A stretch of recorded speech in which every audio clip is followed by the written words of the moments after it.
Good evening and welcome to the Return Homestead. My name is Mike and my wife Marty and I homestead 50 acres in southeastern Kentucky. Today we're back down at the lake. We're going to be doing some work down here. It is springtime and we want to get this lake ship shape so that we can spend lots of good quality time down here during the summer. And that means we've got to do a little work down here to get everything cut back away from the water. So we're going to get busy working on that this evening.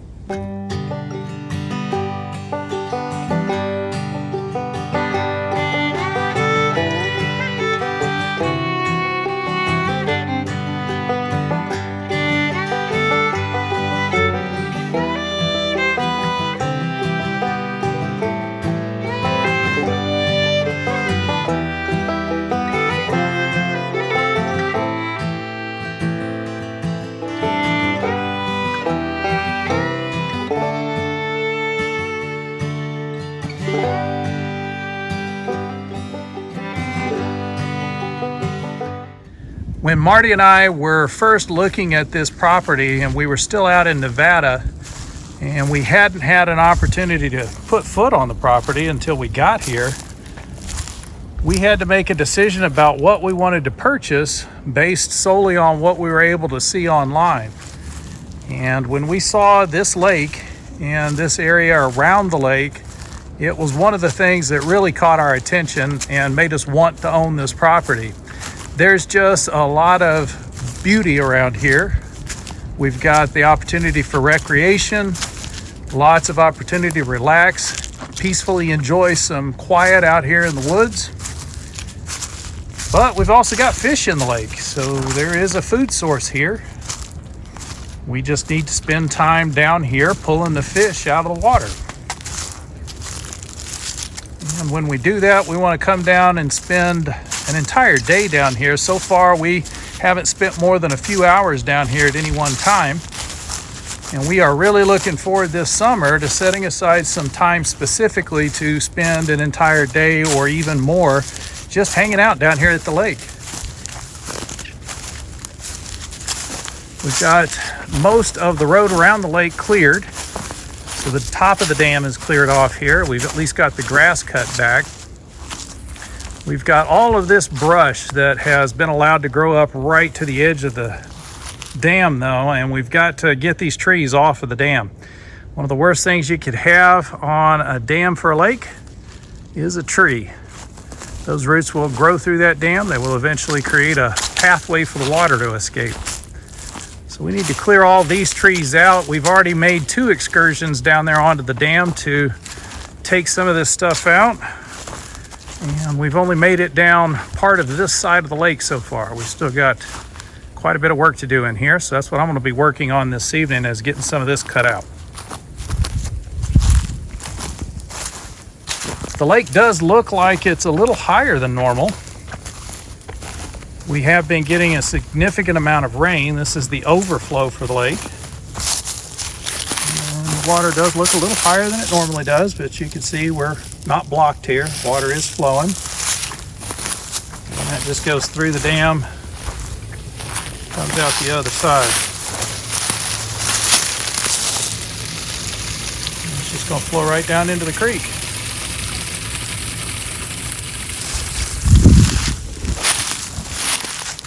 So I'm going to go grab a chainsaw, get a little bit of an edge on the teeth, and get busy taking out some of this brush here.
You can see how these honeysuckle vines are still holding these trees up. This is some tough going in here. Usually you pull out a chainsaw and you cut through a tree, it falls over. And with all of these honeysuckles hanging on top of them, these trees don't fall over. They just kind of lean and put tension on all the other trees that the honeysuckle is attached to. So this is still a pretty big mess. I've got most of the honeysuckle vines I think I've cut loose. So although these are green right now, they are no longer connected to a root, so they should dry up. And then the small trees are down underneath it. We'll give this a few days to dry out, and it might be easier to drag off of the dam once everything's dried out and not quite so tangled up. Well, and just like that, we got another section of the dam cleared off. Well, I say cleared off. We got all the trees cut down and we have all the vines cut. Hopefully this will stop growing and won't get any worse than it is right now. We'll get down here over the course of the next couple of months and get this all cleaned up so that the lake's ready for us to enjoy our lives down here. I mean, that's why we do all of this, right? There'd be no point in returning to the land and returning to labor if you didn't also get to return to life. So we want to encourage you to do that as well. If you haven't done so already, please go in and subscribe to the channel. That way you won't miss out on any of the lake videos as we come down here and enjoy just living. Also, hit that thumbs up button while you're in there. That does let other people know you enjoyed the video. It'll get shared out with more people that way. We'll see you next time.